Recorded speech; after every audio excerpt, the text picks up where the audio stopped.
morning. So I had to take the walk of shame. It's 8:30 and I just brought Elijah to school. And yeah, so it happens. I just wanted to put this on here because sometimes we're not as real as we claim to be. And I have no makeup on. I need a shower because Isaiah peed all over me last night. Yes, we're just going to keep it really real, you know. That's part of keeping it straight with Rach. It's just real life.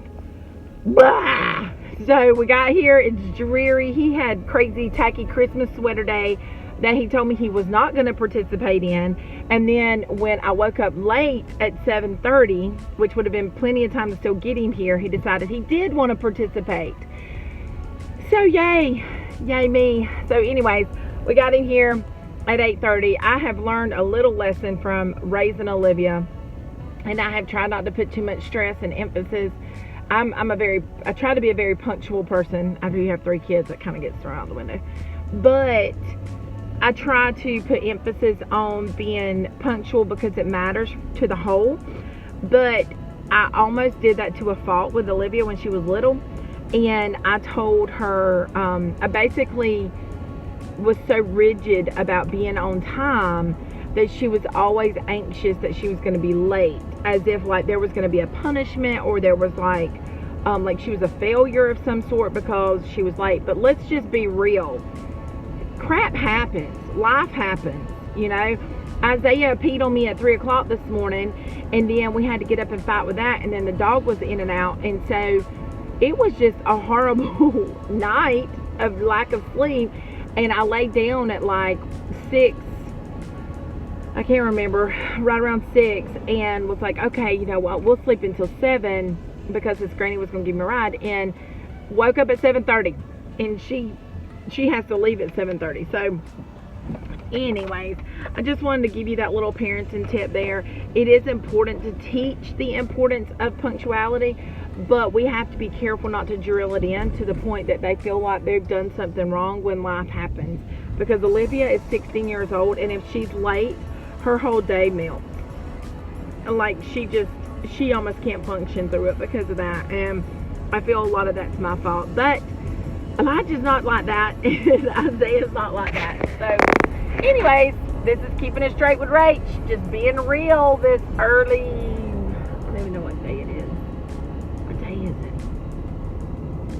How about putting in the comments what day you watch this? Alright guys, see ya. Bye.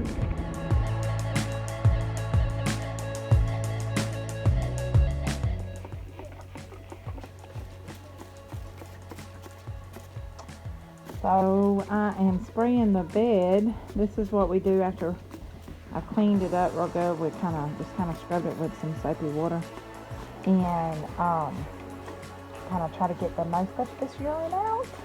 But I mix half vinegar, actually about 3/4 vinegar, because I'd rather it be more vinegar than pee-pee smell. And I add lemon, and I just like soak my bed. I put lemon oil in it, and then I just soak it. You see it's like really dark because that's wet. And I let it sit like this like all day long. Like I'm gonna go and wash all the sheets and everything, and I just let it sit there while it's soaking up the stinky smell, and it knocks it out. It's really, really good. So here and let you know how cool my life is. So I get to I just got a phone call a little while ago about a mom who was really struggling to nurse, and struggling to pump and to nurse. And so, like, you know, the balance of those things. And so I'm going to head over to her house, and we're just going to kind of talk through her schedule and see what she's doing right, and what maybe she just needs some little tweaking on. And sometimes everybody just needs a high five and a hug, and just say, you know what, you're doing a great job. I see you. You are, you know, keep on rocking, Mom. You're good. And so that's what I'm going to do. I'm going to go over there and help her out. And then I got another text from a mom, a medical family. They're both in the medical field, and their 3-year-old, yeah, she's 3, has the flu, and they were wanting a lot of home remedies for that. And so I was able to take her over some oils and some different things last night. And then she was she texted me a while ago and said that she slept through the night and that she felt so much better, but it was confirmed the flu.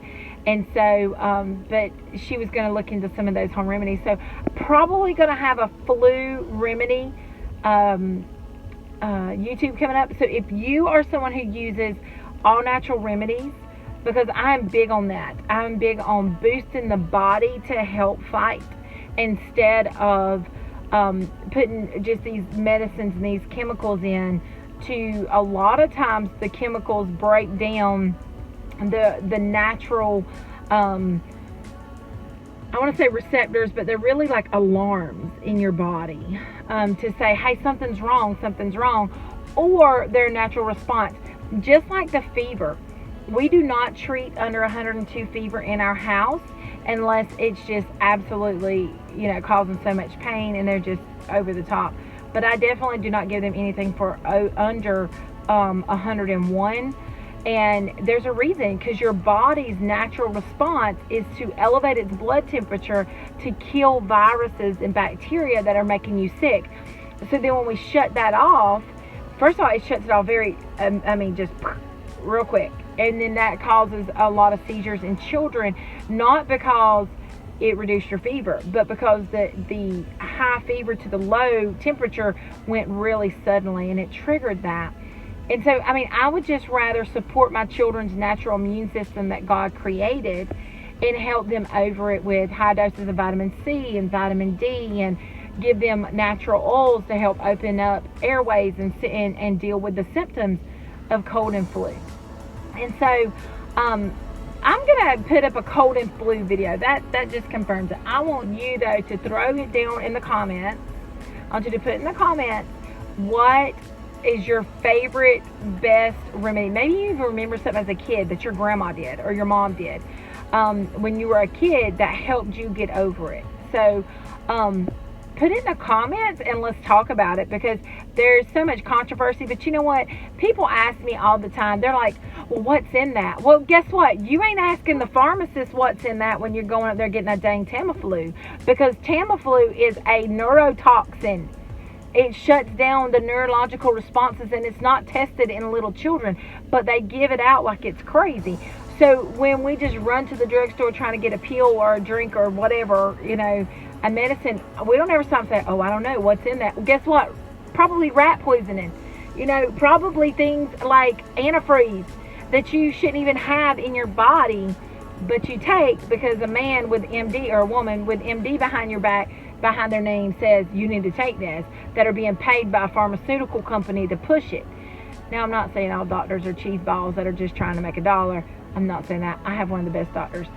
But there is a pharmaceutical agenda in a lot of things, even down to their schooling, where they're taught to only push pharmaceuticals. They're no longer taught how to practice medicine. They're not taught how to tell people to do this, this, and this, and it takes 6 weeks. Or it takes 6 days. Instead, they're saying you take this pill and it takes 6 hours. But they don't talk about all the side effects and the shutdown. So, if you didn't know how I felt, there you go. That's what's up. So, I'm just keeping it straight with Rach. That's what it is. So, I'm about to go head over to my girlfriend's house and help her with her pumping and nursing. And go get Elijah from school. And then we're going to go home, and I was going to cook chili, but it's like tornado weather, so I'm not sure what we're going to cook tonight. But I'm definitely going to be dairy free, because sweet Jesus, I'm still paying for last weekend's dairy. It's just like still puppy, and my stomach's not been too good, and so I'm like, I've ate the dairy. But all right, guys, I will see you in a few.